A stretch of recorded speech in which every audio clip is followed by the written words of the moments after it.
I think we teach every single guy, regardless of their skills, to be able to do any part of the game, whether it's steal a base, get a bunt down, hit and run, whatever it might be. Whatever our opponent gives us, we have to be able to take advantage of.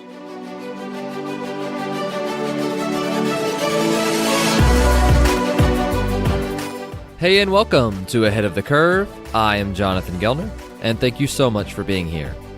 This episode is presented to you by baseballcloud, the official voice of data. baseballcloud's revolutionary software platform brings to life the numbers captured by TrackMan and FlightScope. This provides colleges, players, and facility owners around the world a turnkey product, allowing them to analyze their data using key metrics and custom visualizations on one intuitive user interface. Go to baseballcloud.com to find out how you can have your own data analytics department for your program. Data has a story to tell, and Baseball Cloud gives it a voice. In this episode, I welcome Reed Peters, head coach at San Joaquin Delta College. Coach Peters won the ABCA National Coach of the Year for the Pacific Division, and his team won the 2018 California State Championship. One thing that stood out to me while I was doing research on Coach Peters' team was how well-rounded his offense was. Listen to these statistics. They were first in runs scored, first in hits, first in on-base percentage, sixth in batting average, second in doubles, third in home runs, and second in stolen bases. So on the show, we discussed that. We also discussed the importance of the mental game, what Coach Peters does to equip his players in daily practice drills, and why focusing on players will make you a better coach. Ladies and gentlemen, welcome, Reed Peters. Coach Peters, welcome to the show. Well, thank you for having me. It's a pleasure. Oh, absolutely. And, we've been talking off or through text all week because so a former player of yours was a former coach of mine. And so, again, it's such a pleasure that he's been a huge influence on my life. His name's David Smith, and we've kept in touch for the last 8 years since I've been playing. And he said that his son, Cannon, his middle name is Reed after you. And so in an indirect way, you've been a huge influence on my life just because he's been such a big influence on my life. And so I just wanted to say thank you for that. Well, thank you. That's great to hear. And as coaches, I think that's why we do what we do, is the influence we have over our players and the relationships that we form with them. And it's just great to hear that that's been passed on. Oh, definitely. And also, it's been a really cool month. The last month or so, you won National Coach of the Year for the Pacific Division, and you won the 2018 California State Championship. And so if you don't mind, just kind of walk through what made that team so special. Well, I think to begin with, that team was extremely talented. I think we ended up having 9 guys move on to Division I schools off of that team. That was a big part of it. But honestly, it was a group of guys that just loved to compete, and they believed that nobody could beat them under any circumstance. And you don't get that very often. We were down. Mm-hmm. I think the telling game that we had was our conference is probably the best conference in California, and we have a lot of really good teams in it. And I think we went 19-5 in conference and still tied for first with Sierra. But we won based on the mound, an All-American kid on the mound, and scrapped back and ended up winning the game. And that game ultimately won us a conference championship and got us the number 1 seed. And I think that game just kind of defined who we were and what we were capable of doing, and what those guys actually believed and knew that they could do. No, absolutely. But it is a good team, and just a great them in terms of just knowing what they were capable of doing, having each other's back, and just loving to compete. They love to compete. And, they had a chip on their shoulder from the previous year where they got beat in the Elite Eight by the team that ended up winning the state championship, but came in with a quest and a mission and knew what it took to do it, and they did it. I love that. And I'm sure that is a direct reflection of you as a competitor as well. And so I'm looking over some offensive stats, and you guys were extremely well-rounded. And I think that there's no better way to put or compliment a coach rather than, hey, you were extremely well-rounded, you scored a ton of runs. But I'm just going to read these off, and then if you don't mind, just take us through what your approach is. But you guys were first in runs, first in hits, first in on-base percentage, second in doubles and stolen bases, and third in home runs. and you also had a 315 batting average. So if you don't mind, just kind of walk us through what your approach is on the well-rounded development on the offensive side. Well, I think we teach every single guy, regardless of their skills, to be able to do any part of the game, whether it's steal a base, get a bunt down, hit and run, whatever it might be, whatever our opponent gives us, we have to be able to take advantage of. And, if the pitchers take time to the plate, then our 4-hole guys got to be able to steal a base off of that. And whether it's, first and second, no out, and our 4-hole hitter's up, and then we need to get a bunt down, he's got to be able to get a bunt down. And so we pride ourselves on being able to take advantage of every little thing that's given to us and be able to execute in those situations. Our philosophy is pass the baton. No guy has to carry the team, just get on base and believe in the guy behind you that he's his job. And that's kind of the mentality that we got into. And we were pretty deep lineup, but, everybody knew their role and everybody did what they could to get on base and pass the baton. And that ended up winning us a lot of ball games. But, I just think being able to take advantage of any situation that's given throughout a game and trusting that your guys can execute it because you prepared for it. I love that answer, and that's absolutely fantastic. And so let's go ahead and let's skip to this year. And so you guys were extremely successful last season, and let's flash back to you're walking into first day of practice, and something that I think is really interesting, especially with guys who had success last year.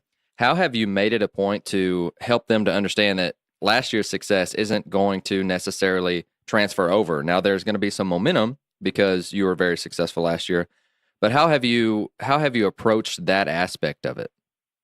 Well, I think more than anything, it probably hurts you. You're going to walk in with a big target on your back, and we tell our guys that. And we kind of have that every year, and that's something that we try to teach them to embrace, that, hey, everybody's going to bring their best game against you. It's kind of like the Golden State Warriors. When they play, they know they're going to get everybody's best. And, with the reputation that we've established over the last, 8-9 years, I think we know that coming in, and, we know that we have to get up for every single game, and that talent doesn't always win. Hard work beats talent when talent doesn't work hard. That's a saying that I like to repeat to our guys, and that they need to show up every single day and work to get better. But ultimately, with our guys, it's not winning a state championship.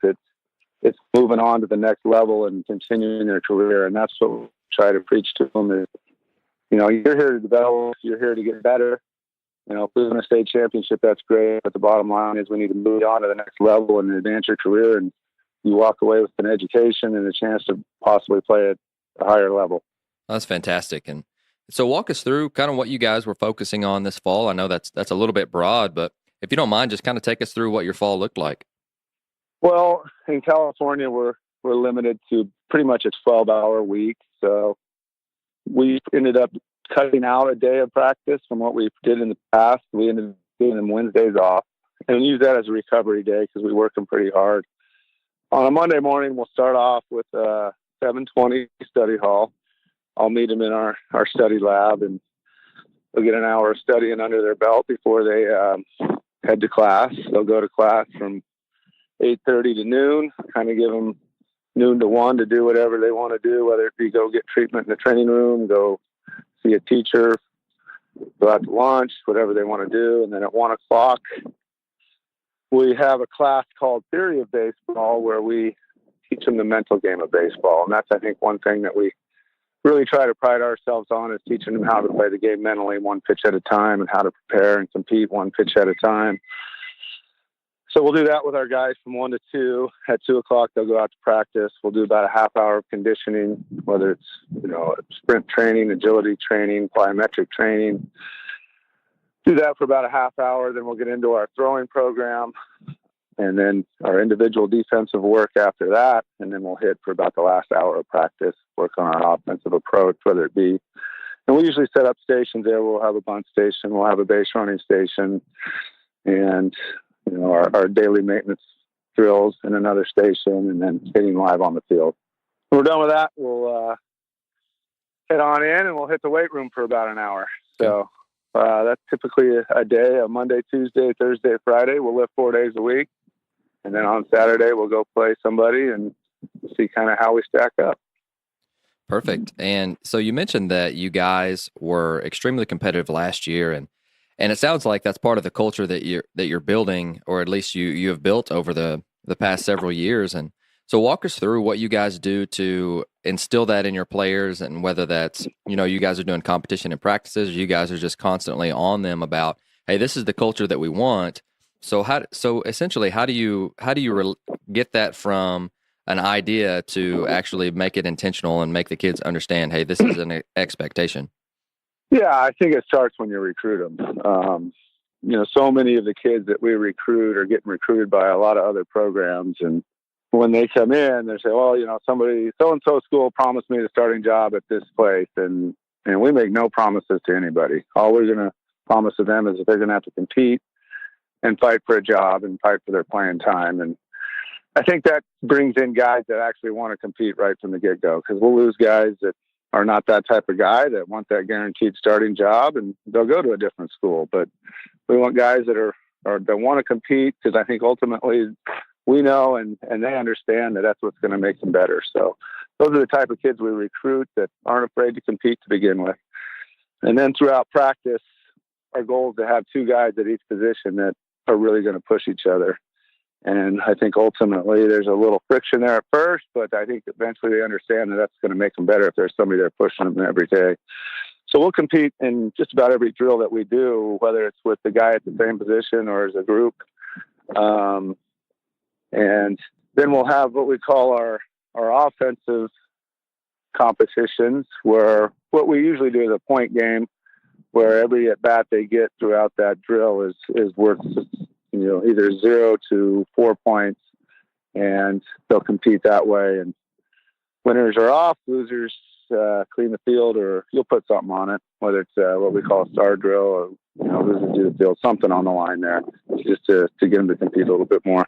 Okay, perfect. So another thing that I love to ask coaches, because again, we don't get to see the day-to-day, but do you guys have any rules or standards that you guys have in your program? And then the kids absolutely have to understand that, hey, if you're going to come here, these are the things that are expected.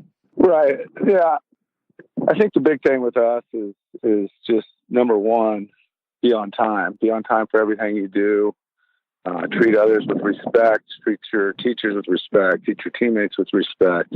And then what we'll do as a group every year is we'll develop a mission statement on kind of where it is we want to go, what we expect of each other. And that gives us some direction. It gives us some motivation, but more importantly, it gives us accountability. And so I like to let them develop that mission statement every year so that they can hold each other accountable. And this group this year came up with mainly their mission focusing on competing with focus and relentless energy, and playing every day like it's your last.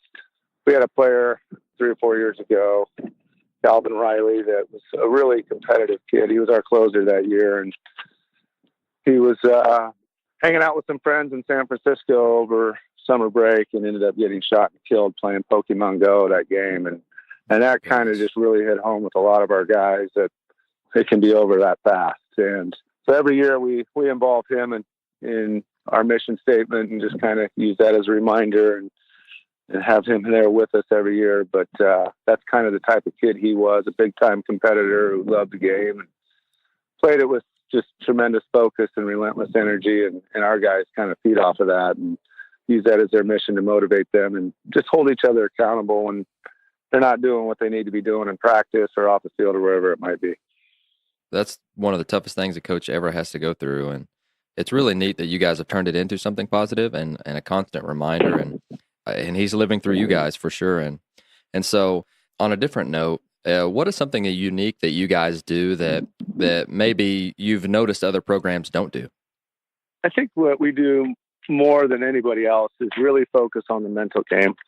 And I was fortunate that I played in the Angels organization out of college. I got to play 5 years in their organization and 2 in the Giants organization. But when I was in the Angels organization, we had the greatest mental coach ever in Ken Raviza. And I'm pretty much any coach knows the books that he wrote, Heads Up Baseball. And unfortunately, he just passed away as well recently. And that was a big loss to the baseball world. But I got to get his teachings as a player in that organization for 5 years and just really understood the importance of the mental game and how to deal with adversity and how to prepare pitch by pitch. And this game's hard enough as it is, let alone letting, the mental frustrations get in the way. So we really try to teach that to our players because, the higher you go, the more you're going to struggle and the more adversity you're going to deal with and the harder that is on your confidence. And we just try to teach them that part of the game and how to get confidence when you're not going well and how to deal with the adversity of the game and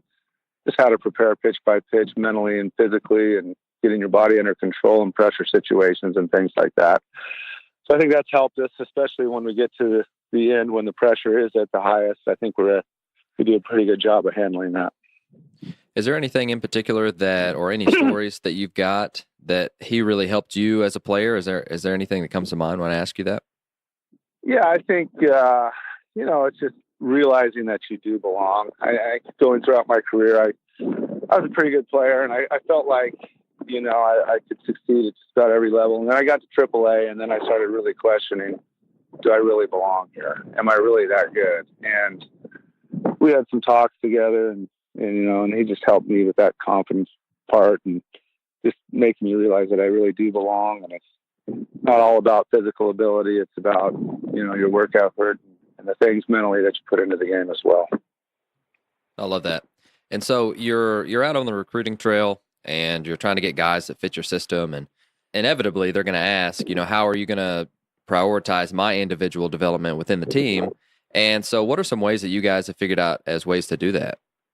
Well, that's really the focus of our entire program, is individually getting them better and getting them on to the next level. So that's kind of what we preach to them when we recruit that. But that's really what our mission's all about, is our coaching staff is just developing these guys in every aspect and preparing them to be a Division I player. So whether that's the study halls we do in the morning to prepare them academically to get on to the next level, because a lot of the guys coming into a junior college aren't qualifiers for Division I level. They're not great students, and we got to teach them how to study and get their AA degree and move them on. Otherwise, they don't move on.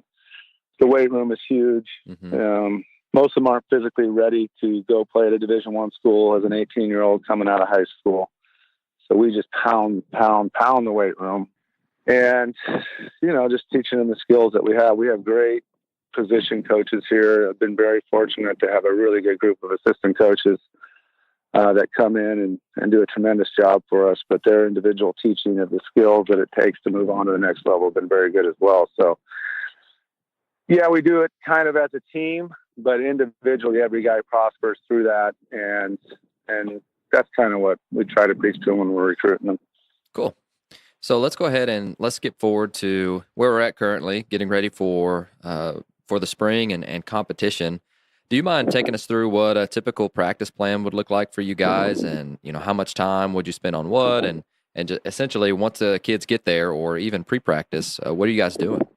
Well, in the fall, we really demand a lot out of them in the fall.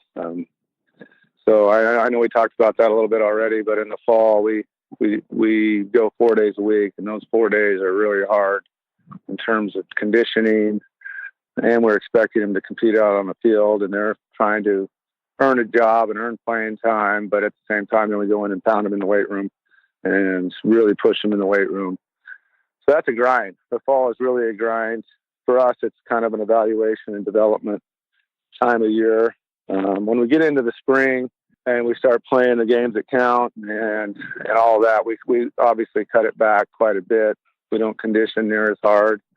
Now we're focusing on, the little things, the base running and some things that we can gain an advantage with over our opponent that way, focusing just on hitting and defense. But your typical day in the spring, going to come out, get a brief 10-minute conditioning base running session in.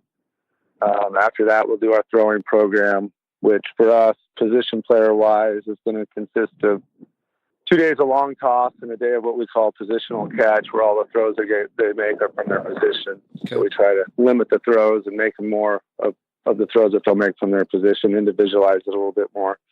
After we get done with our throwing, we'll do some quick individual defensive work.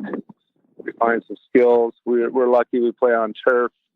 We get a little spoiled on that, so we'll take them out to what we call our Dominican infield, which is just a big spot of hard dirt. Awesome. And we'll hit them ground balls on that and keep their skills sharp that way. And then after that, we'll work on our offense. And we work on that a lot. And I think that shows with the statistics that we had last year. But, we'll work on our base running, on our steal breaks. So typically we'll have 5 groups during a BP session. And one group will be on base running. We'll stick a coach out behind the mound with a screen in front of him.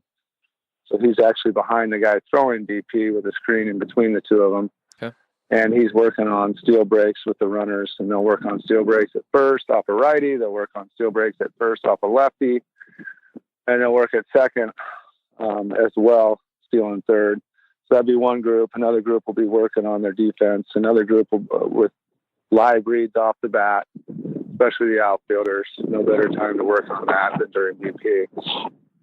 And then another group will be doing their daily swing maintenance drills, which are their tee work and their short toss work. And we try to do that every day just to refine just to maintain their swing and the little things they need to do in that. Then we'll have a group live. And on the live round, we do everything firm. So we'll actually challenge them in BP. The BP will be very firm. And then we'll throw a lot of off speed in there as well during batting practice. So your typical round will be a little bit of execution the first round. Second round, we're going to focus on staying inside the ball, going to the opposite field, middle of the field to the opposite field.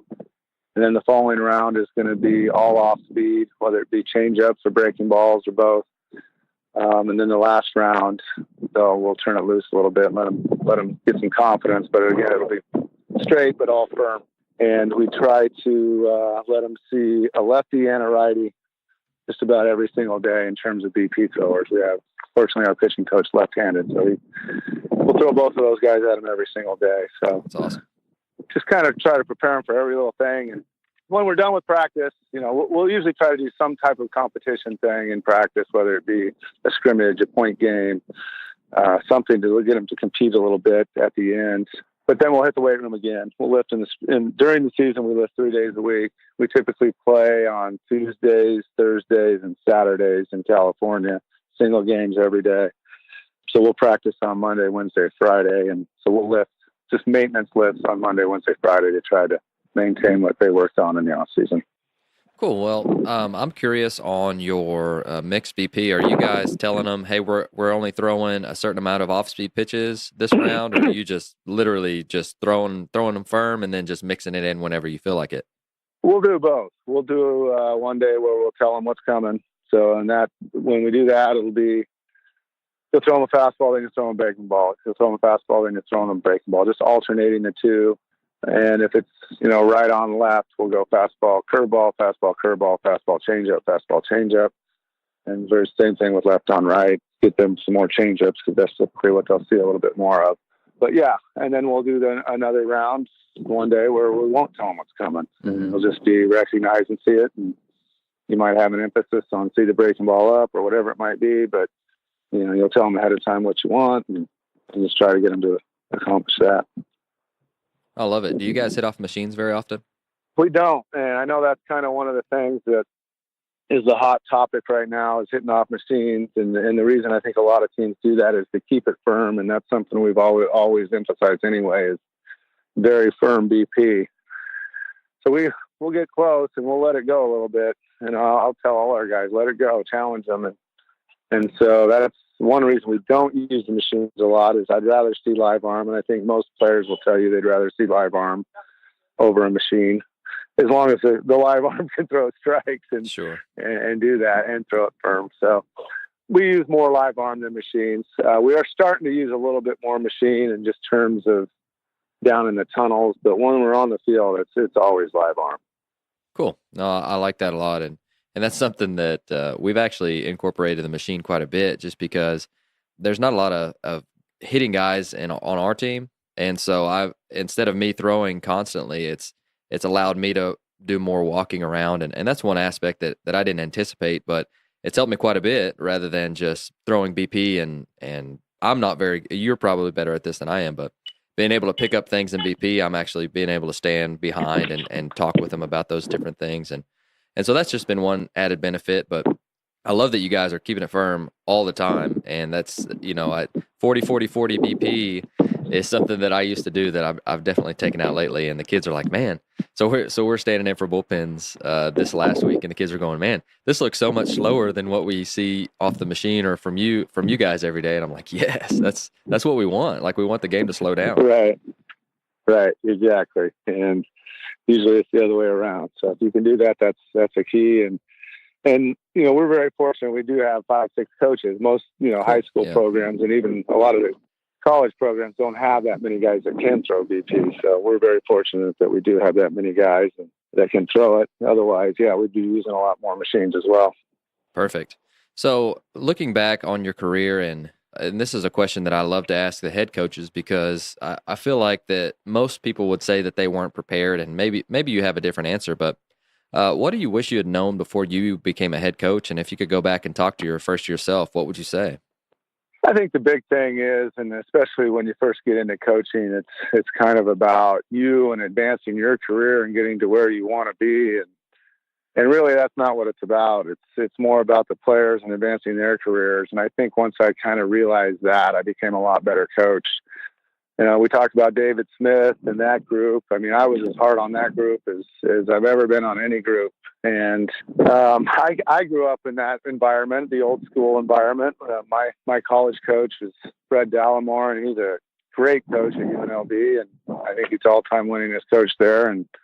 But it was by fear and intimidation. That's how he got us to compete, and it worked. But I realized over the years that that's not always the answer, and it's more about establishing relationships with your players. And I think, like I said, with that first group I had, I probably stay in contact with those guys better than anybody that I've coached. I've been coaching for 25 years, and I was really hard on that group. But at the same time, I mean, that was the start of my career, and I had obviously very passionate at that time. Like, not that I'm not now, but getting going in my career and taking advantage of that first job that I had, I was very passionate about it and very hard on those guys. But those guys knew I loved them and that I wanted the best for them. And I think you can be a little bit hard on them when they know you care about them and that you're passionate about them, and it's about them. And I think that's what most coaches got to understand. It's not about you. It's about your players and establishing those relationships and moving them on, and not so much. If you do all that, your career will take care of itself, I think. I love that answer. And that's something that I literally think every single one of the coaches that I've talked to has mentioned that in one way or another.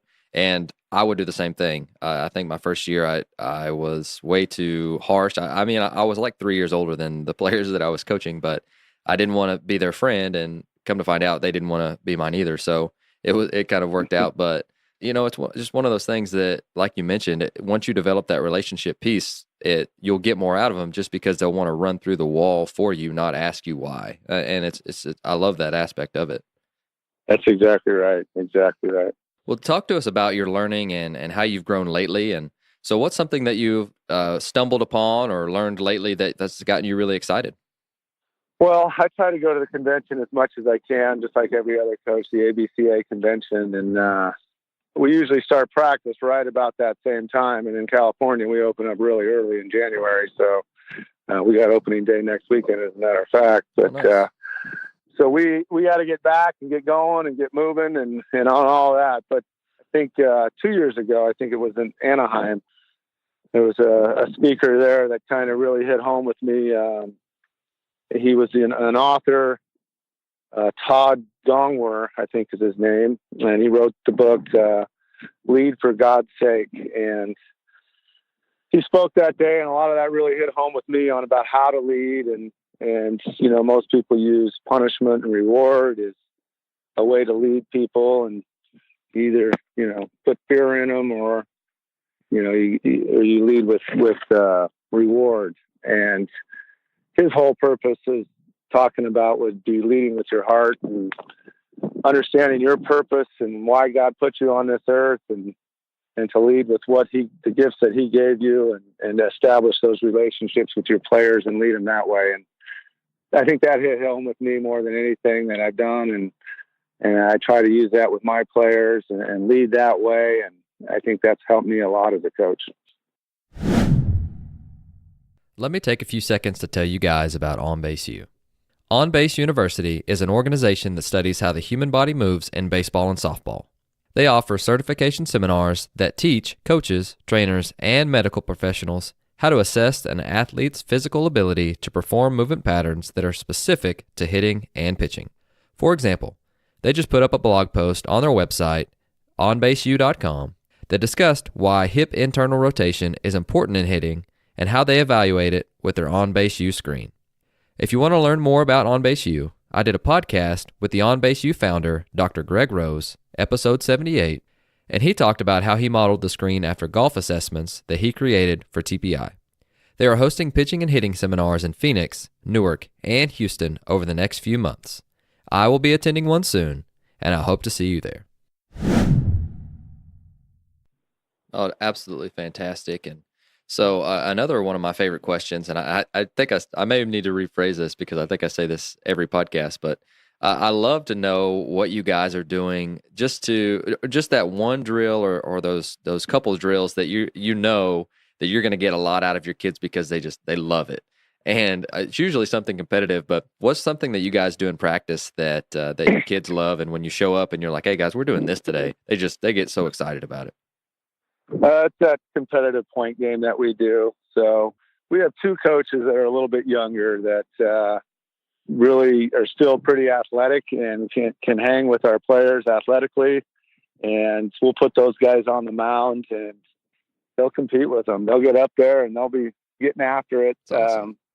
We'll move it up to about 50 feet and they'll get after it and throw it firm and throw whatever they want. And we'll put guys on base and we'll give them a situation and they got to execute it. And they get a point if they do it, and they get a bonus point if they do it and do it well, or they can lose a point. And it's just a very competitive environment. The coaches get into it. The players get into it. That's awesome.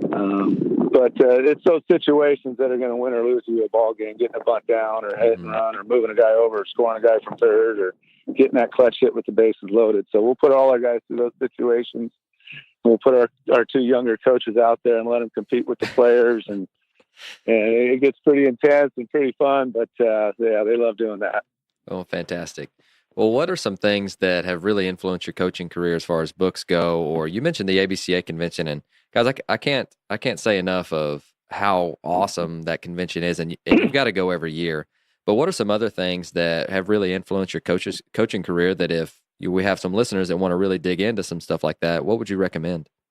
Well, I'm fairly old school. I know there's a lot of stuff goes on, new stuff every year, and I'm always skeptical on a lot of that stuff. Just let it sit around for a little while and see how much weight it really has. But like I said, the book that I really enjoyed was Lead for God's Sake by Todd Gongwer. I think that book was probably the best book in terms of coaching and being a coach that I've read.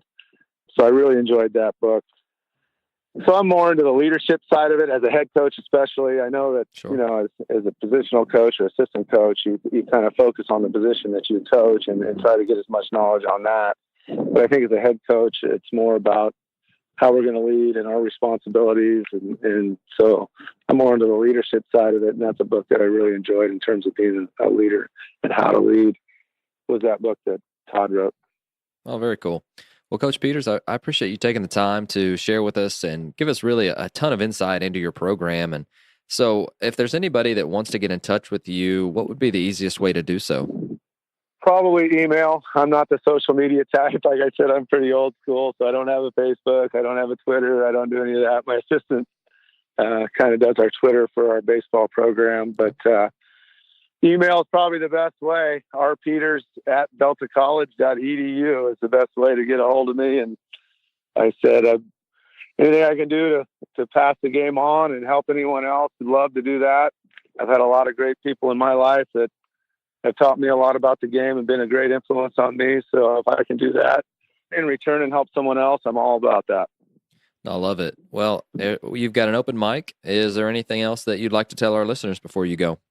The whole reason this came about was David Smith, and he coached you, and I had the pleasure of coaching him, and I still stay in touch with him today, probably more than any player I've ever coached. And I think coaching is really about those relationships that you establish. And like I said, that first group I coached at Colby Community College way back when in the mid 90s is probably the group I stay in touch with the most. And to be able to still stay in touch with those guys and realize that you were an influence in their lives and that you did have some effect on them, and to see how they turned out. I mean, I think that's really what it's all about. And I've won some state championships and had some awards, but ultimately that's the biggest award there is to have those guys get back in touch with you and say that, hey, you've had an influence on my life, and I thank you for it.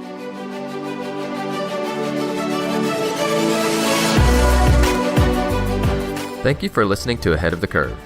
Before you go, I'd love to be able to get in touch with you, and we have several different ways of doing so. You can follow us on Twitter and Instagram at AOTC_podcast. You can join the AOTC Coaches Facebook group, and if you want to be a part of the mini clinic emails, both of those links are listed below. If you enjoyed the show, please consider leaving us a rating or review to help others find and stay ahead of the curve.